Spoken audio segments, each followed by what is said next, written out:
suñu dernière partie émission nga xam ne moom leen jagleel wàllum exploitation pétrole beeg gaz bi ak mbirum li nga xam ne moo nekk suñu ay ressources minières pour wax rek si passation de service bi nga xam ne kii di maître Ngagne Demba Touré amal na ko démb foofule si locaux yi kii nu ngi koy waxee sax SOMISEN locaux Société des mines du Sénégal voilà Société des mines du Sénégal mu yëkkati fa ay kàddu yu am solo par rapport ak projet yi nga xam ne fas yéene na ko def rek pour yëkkati boobule boîte Clédor balaa ñu jeexalee ak SOMISEN ak kàddu yi nga xam ne Ngagne Demba Touré yëkkati na ko fi wax si gisement Sangomar bi nga xam ne les premiers barils de pétrole ñu ngi koy xaar lu boobule information nag mun nañu wax ne kii nga xam ne mooy directeur bu Petrosen moo ko xamle moom yooyu les kàddu nag mu ngi ko amalee foofule si Paris dans le cadre bu forum investir dans l'énergie en Afrique organisé foofule si Paris si wàllum rek charte africaine de l'énergie AEC moom ngi xamle ne le directeur général moom mooy wax ne fii ba fin juin dinañ recevoir li nga xam ne moo nekk premier ba exploitation li nga xam ne moo nekk pétrole bu Sangomar Clédor la date ak tamit aussi lan leen mun a comprendre par rapport ak première exploitation yi. waaw xam nga le retard là. oui. lu bëri da ko indi. si. parce que ñu ngi déposer. le plan de production. oui. de 100 000 barils jour depuis jamonoy Far Limited avant ñuy jaay Woodside.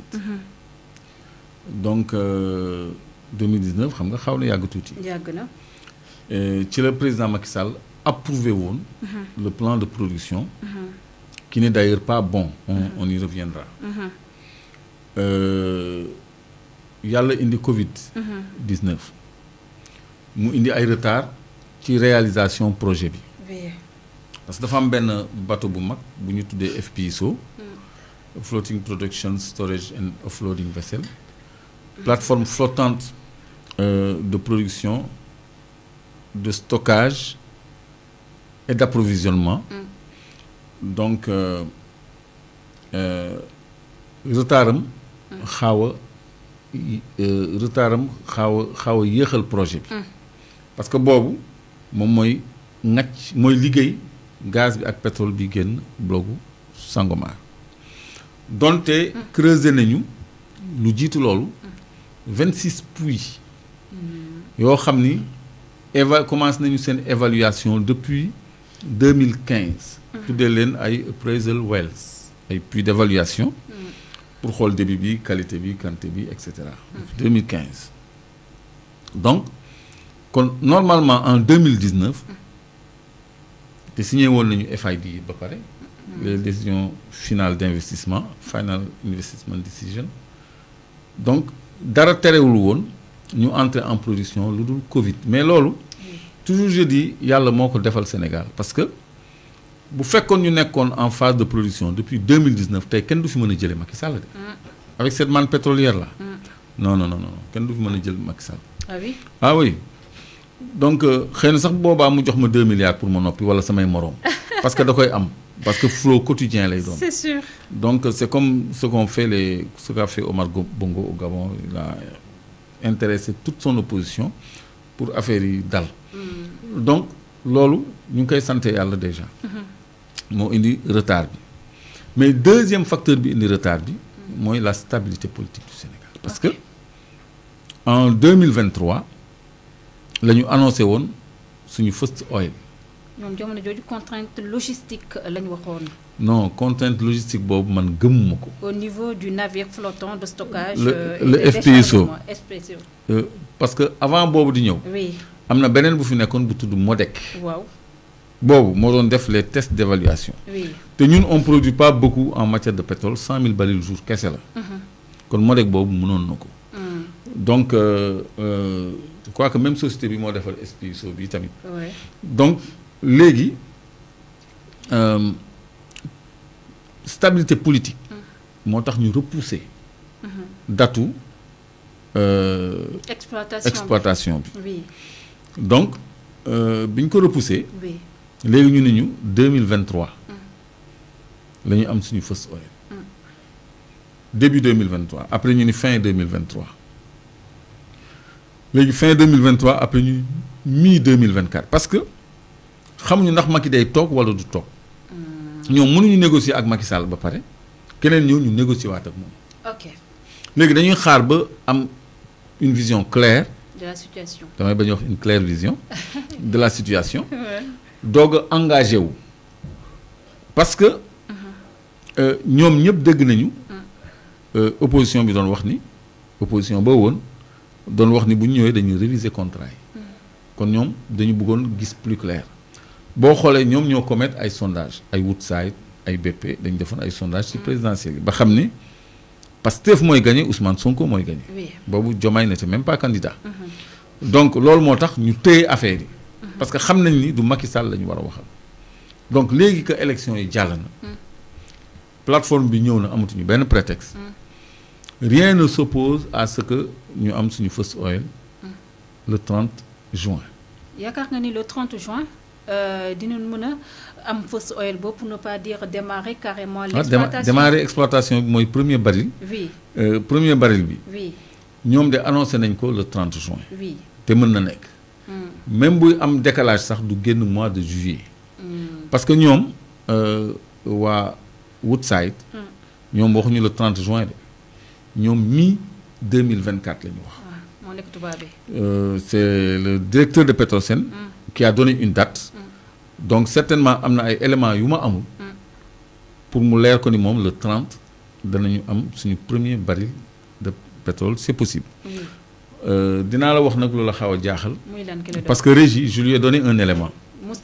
Moustapha génneel élément bi ma la jox je vais le lire moi de mon téléphone. D'accord. Moustapha, l'élément. Le rapport de l'ITIE. Wow. 2024 moo ni. Oui. À la suite des examens des coûts et calendriers, Woodside a révisé son estimation des coûts. La première production pétrolière offshore du Sénégal en raison de l'identification des travaux. Léegi ci lañu voilà. Ouais, ça y est sur l'écran. Voilà la production repoussée. À la mi-2024. léegi mi-2024 xam nga la ñu repoussé production bi. xam nga waxuñu le 30 juin. léegi indil ma deuxième document bi Moustapha. boobu nag moo doy waar.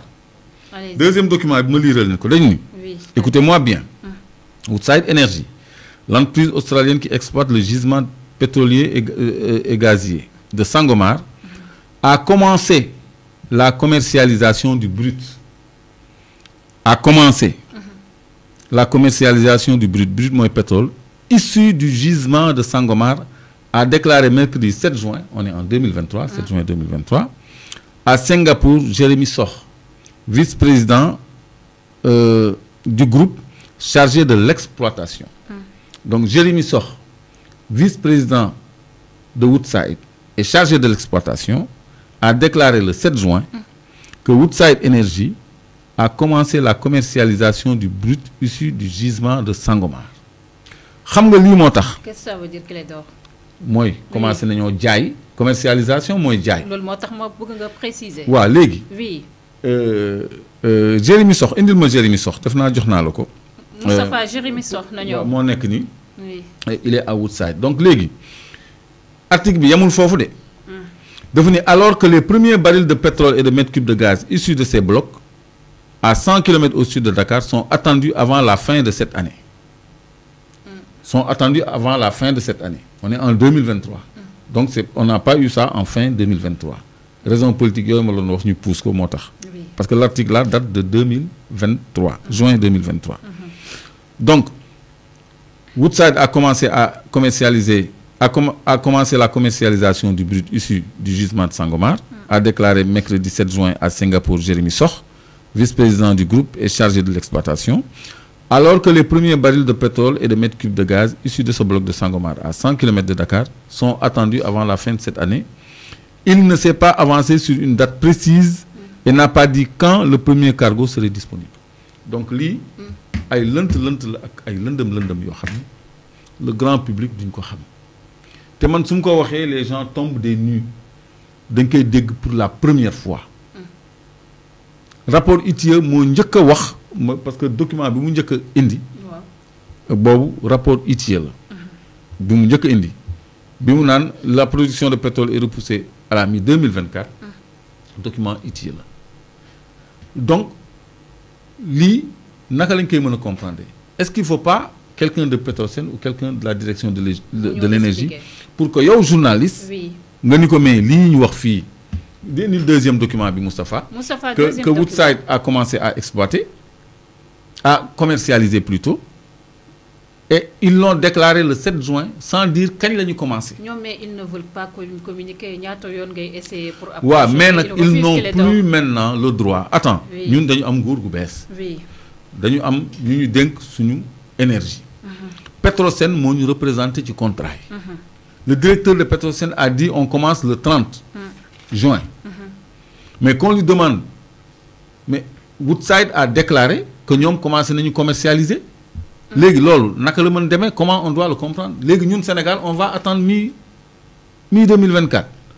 alors que Woodside depuis juin 2023 le déclaré ni commencé na exploiter commencé na commercialiser sans dire kañ la commencé commercialiser. ñoom commencé woon neen ça veut dire jër li nga xam ne moo nekk les retombées yokk. commercialiser de mooy jaay. voilà loolu moo ma jaaxal. mais ma wax la leneen. on parle du pétrole. oui. Attends Régis wane la njàpp tuuti mais le gaz également. Oui. Le gaz. Oui. Mais on a signé un contrat d'achat et de vente sur la totalité du gaz de Saint-Louis. Sur la totalité. Donc, loolu aussi, je crois que lu ma bett la.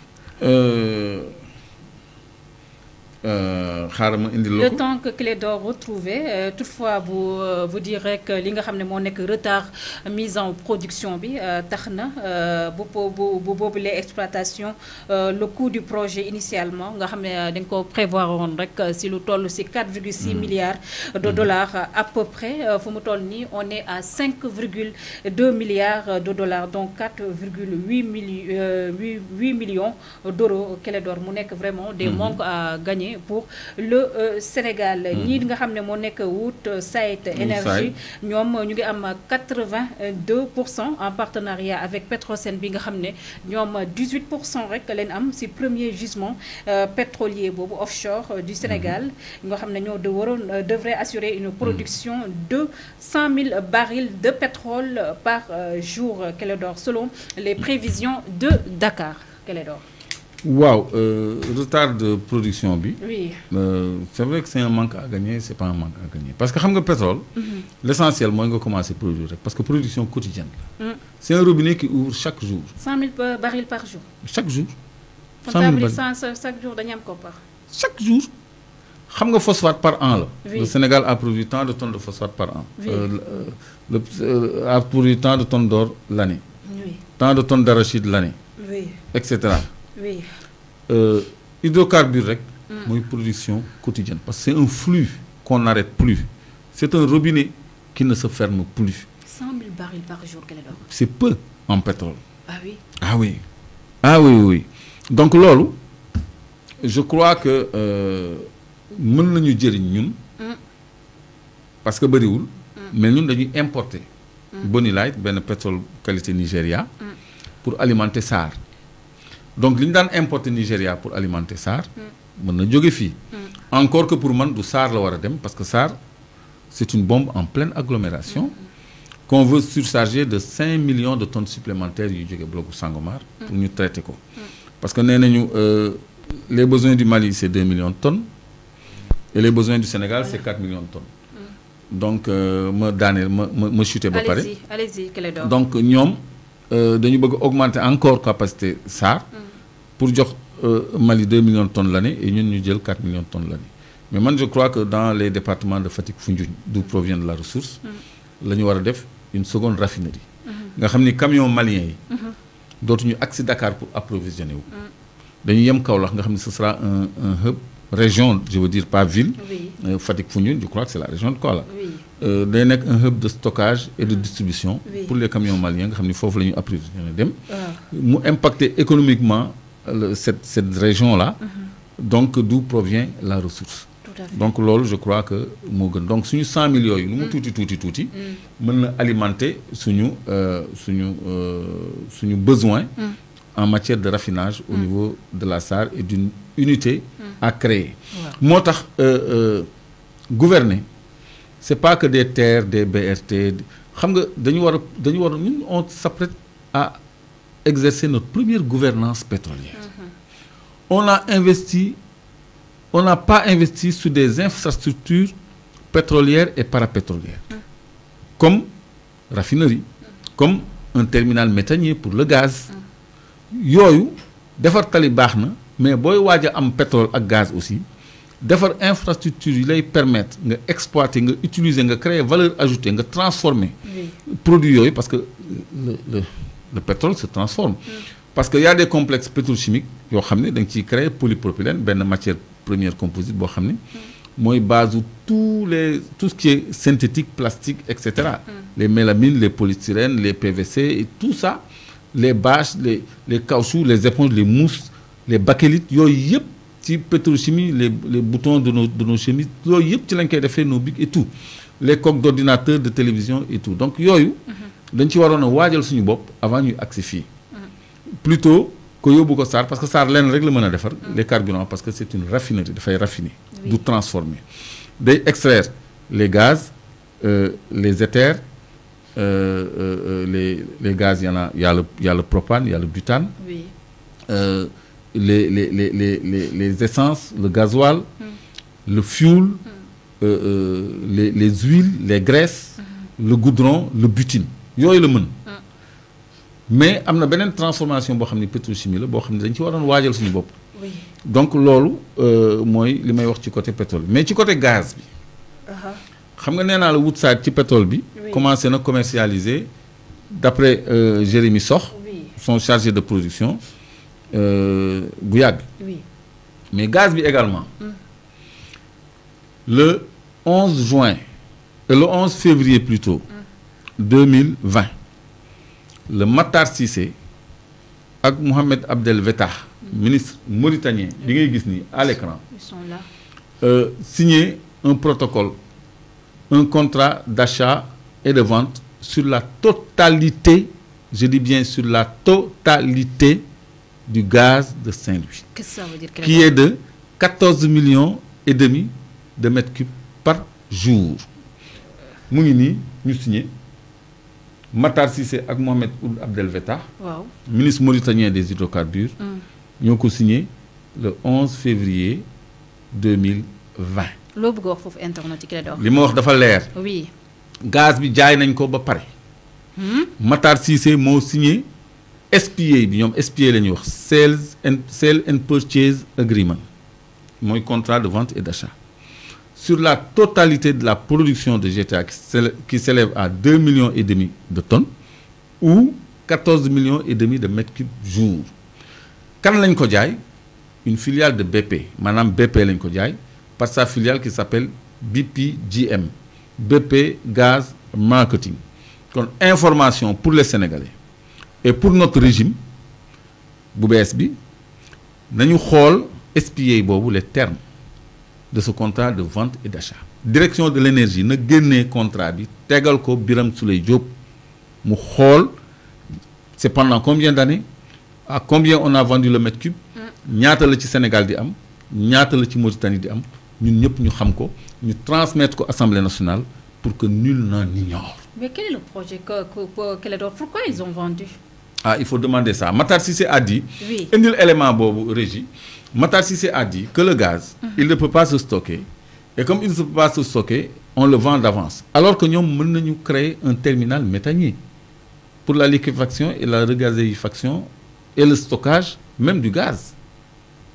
Donc, non, il y a un dossier qui est donc, information, la totalité du gaz de Saint-Louis est vendue à BP depuis 2020. te génnagul kon tey jii li ñuy xaar nii jonkan di ko xaar en juin juillet bu dee gaz moom jaay nañ ko pétrole bi moo fi des de déjà pétrole bi Woodside moo am 82%. 82%. ñu am 18%. ñu am 18%. oui. waaw 82%. maanaam 82 000 barils yi. waaw. Woodside moo ko moom. ñu lan lañ ci 18 000 barils yi Sénégal moo ko moom. kese. waaw mais am na leneen lu ci nekk sax loo xam ne c'est un peu compliqué à expliquer. parce que balaa ñuy séddoo ñoom dañuy téq 75% de la production totale maanaam 100 000 barils yi bu ñëwee. dañuy génne 75 000 barils. au titre du remboursement de leur coût pétrolier. li des ñu séddoo ko c'est comme ça que ça se passe. kon ça veut dire que Clédor comme ni nga ko waxee saa su nekk ñun on est lésés dans ce contrat. waaw moo tax nag nouvelles autorités yi. oui. war a xoolaat contrat yi. est-ce qu'on peut renégocier dès lors qu'on Oui. parle d'exploitation? Oui, on va renégocier. Je te disais tout à l'heure Oui. De la révision des termes de l'échange. Oui. Du réajustement des termes de l'échange. Contrairement à Nico Senghor dont déploré dans les années 70. Oui. Je faisais allusion à tous ces contrats léonins. Donc, lui, l'union xolat la. Parce que il faut que je crois que Régina a une cérémonie de signature bi nga xamni fi la amone Dakar et puis c'est à Dakar que ça s'est passé hein. Moustapha, tu peux montrer les images s'il vous plaît. Voilà BPGM lañ ko jaay. Les images sont là. Donc Matar Cissé on le voit bien la photo mais bo xolé ci bâche bi signature du contrat d'achat et de vente du gaz liquéfié GNL du projet GTA Dakar le 11 février gis ngeen date bi mu ngi feñ. Si. Hein, date bi mu ngi feñ. Le projet GTA mu ngi feñ. Donc ministère du pétrole et des énergies. Et on voit Matar Cissé. Légui nak li dafa am vidéo. C'est parce que j'ai pas préparé ça. Sinon, je vous aurais fait voir la vidéo. Ngeen déglu vraiment li Matar Cissé wax. Mën nañ ko def en annexe à la fin de l'émission. Mën naa leen jox vidéo bi. Si. Ngeen teg ko en français et en wolof. Inch'Allah. Matar Cissé waxal boppam loolu. Ngeen dégg li mu wax. Ngeen comprendre on a vendu le gaz depuis 2020. Macky signé na affaire yépp dem yoonam. Donc je crois que les nouvelles autorités hein. Donc ce mandat d'arrêt international mom Macky day foro ñëw hein pour régler. Non Macky. Oui. Duñ ko jappagum légui. Ñu koy def. Macky dañ koy mettre à nu. Dañ koy mettre à nu ba nga xamni dootul am benn protection fenn ci monde bi. Waaw. Parce que nit ñi xamaguñu la profondeur du mal qu'il a commis. Ceux qui le protègent ne le savent pas. Macky, il faut que nous campagne. Ba paré. Ba nga xamni amatul benn protection. Voilà. Voilà. Donc il faut que progressivement nous révéler lim fi def yépp ci ñaawteef surtout ces décrets illicites là. Mais dafa jéggi dayo ba mënu leen ko imaginer mais de toute façon man je crois que lundi je vais désamorcer une bombe. Ah oui, bonne bombe que désamorcer. À quoi peut désamorcer? Kéwoulo. Ah c'est grand Babacar. Yaa ma ko laaj waaw ci grand Babacar parce que désamorcer. Les waaw désamorcer ko fi nga bëgg dem ci grand Babacar. Mais jox naa la benn nee naa la jaay nañu gaz bi. Ça c'est une bombe.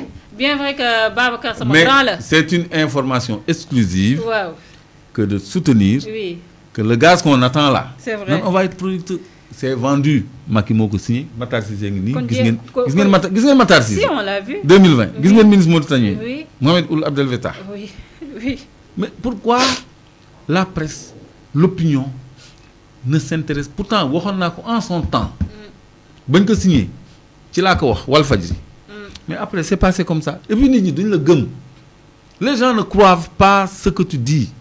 Ne croient pas plutôt les gens ne croient pas ce que tu dis. C'est vrai. Parce que c'est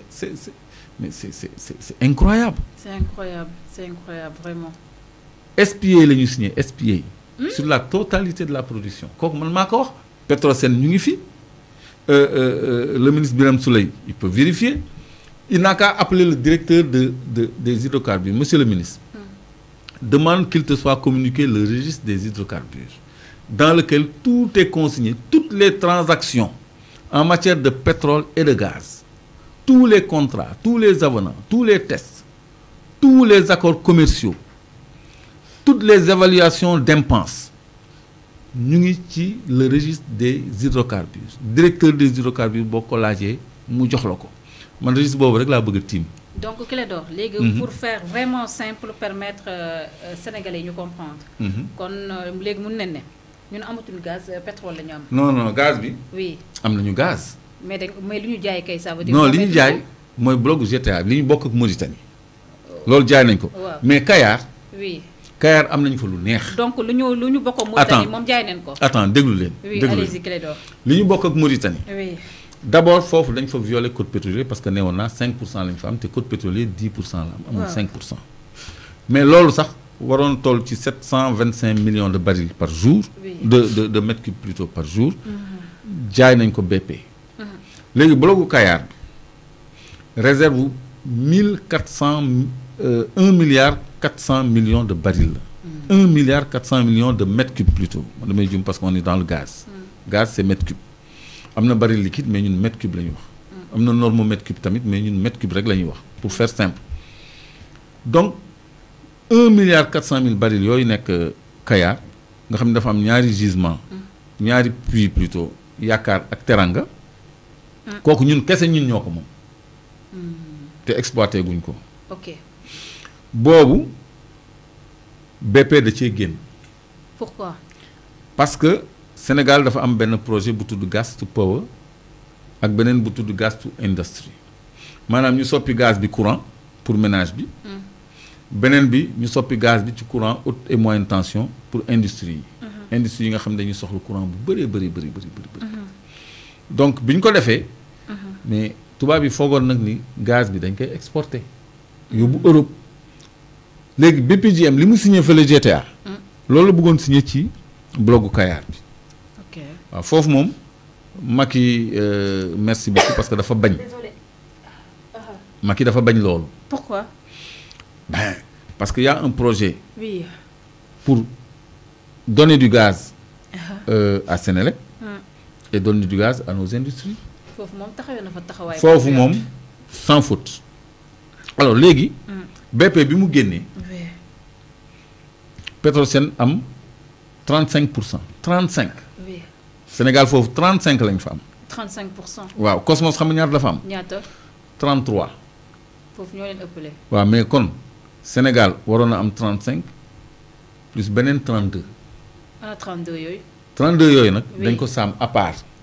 comment ça. ni dañ ko réserver un futur partenaire. on en avait parlé ici Clédor. on en avait parlé. oui. mais la répétition elle est pédagogique. léegi futur partenaire boobu. ñun suñu 35% bi ñu yoroon sax dañ ci fell benn jox ko mu am 33 comme Cosmos. 33 Sénégal 34 ñoo majoritaire ba léegi foofu c'est extraordinaire mais pourquoi du ñu jël 33 yooyu di lang boole kook suñu 34.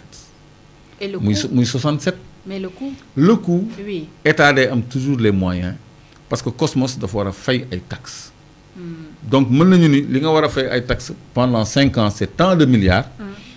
actifs yi may jënd te man maa préemptaire man maa prioritaire pour jënd. actifs yi may jënd ça coûte tant léegi def nañ ko ci taxes yi nga waroon a fay telle année ba telle année Sénégal du génnee dërëm. donc loolu première possibilité la mais deuxième possibilité emprunt ñun leb nañu 1200 milliards pour jënd terre.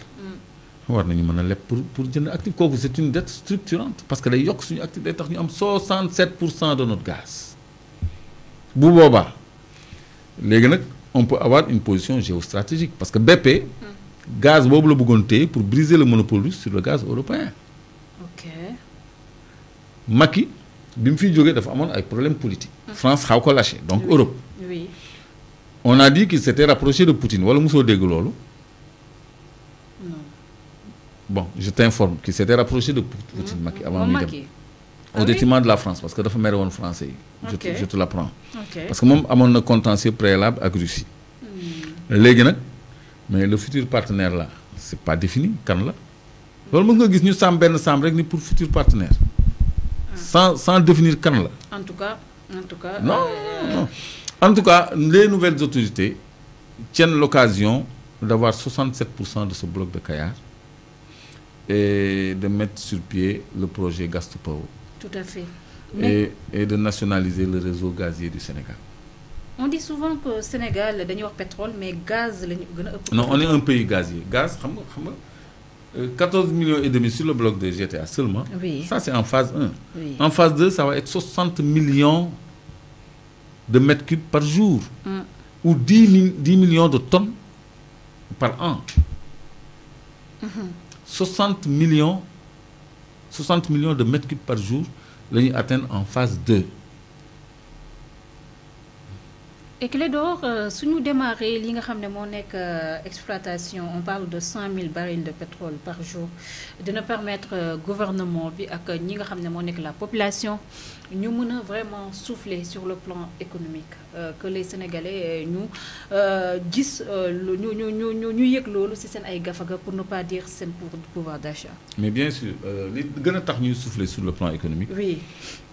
Moi, le projet Gas to Power et Gas to Industry. Parce que le gaz, si vous avez Sénélec, nous produisons courant. Oui. Le courant est très trop. L'eau est répercutée et dans les ménages et dans les industries. Oui, il faut le compteur normal, le courant est dina wàññeeku 10 fois. Loolu day feeñ ci ñëpp. Donc léegi loolu moo gën a nekk xewal mais li ñuy gën a indil xaalis aussi. mooy la renonciation aux exonérations. maanaam taxes yi nga xam ne. multinationales yi war nañ ko fay te ñu teggil leen ko. à très long terme ñu supprimer cette exonération comme ni ko Côte d'Ivoire defee depuis 2010 je le dis tout le temps. Oui. loolu kese ay milliers de milliards lay dolli ci budget en plus de la commercialisation de nos produits pétroliers mais su fekkee ni amuñu autonomie bi Mali am parce que tey jii man bëgguma sax président Diomaye dem France mais Macron boobu mu ñëw fii bu ñëwee fii li ñu koy wax mooy le compte d'opération là dootuñu ko nangu dootuñu nangu jaay suñu matière première moitié bi resté France au titre de la garantie du CFA. Suñu 100% na ñëw fii donc tey jii suñu jaayee suñu gaz ak suñu pétrole 100% wu devise yi ñuy rapporté dafa war a des fii. Dernier élément suñu code pétrolier bi nekk en vigueur mooy le code de 98 sur la base duquel tous ces contrats ont été noués dispose en son article 54 que bala contractant bi di exporter dafa war a satisfaire la demande nationale d'abord. Ok. En gaz en pétrole. léegi bu fekkee ni Sénégal li mu soxla jël na ko ba pare. waaw. même bu fekkee ni tubaab bee ko moom. paaram la te Sénégal soxla ko pour satisfaire ses besoins nationaux. ses besoins nationaux. dañ ko koy jox. te bu boobaa ñun dañ koy jënd. Ok. Au prix coûtant sur le marché international. kon loolu aussi disposition bu ñu prévoir la 100 000 barils jour yi. bu fekkee ni tuuti na tuuti goo xam ne bu fekkee ni Woodside dafa jël 82% am dem ñun dañuy continuer di importer Nigéria suñu qualité de pays producteur amatul sens voilà. C'est vrai. Donc bu boobaa article 54 bu code pétrolier bi la ñuy taxawal. La satisfaction d'abord en priorité des besoins nationaux te loolu mooy yenu maanaa c'est consacré et dans les contrats et dans le code pétrolier. kon loolu mooy un autre avantage de notre gouvernance pétrolière et gazière bi nga xam ne dina impacter forcément suñu économie ak suñu mieux-être suñu mode de vie suñu pouvoir d'achat ak lépp suñu développement moom dafay lancer wu ci raay bi ça moom c'est absolument sûr maintenant reste à avoir les 100% de devises que nous rapporterons nos produits pétroliers. Inch'Allah. waaw ñu bañ ni 50% yi day dem compte d'opération bi nekk BNP Paribas en France. Merci beaucoup Clédor jërëjëf vraiment.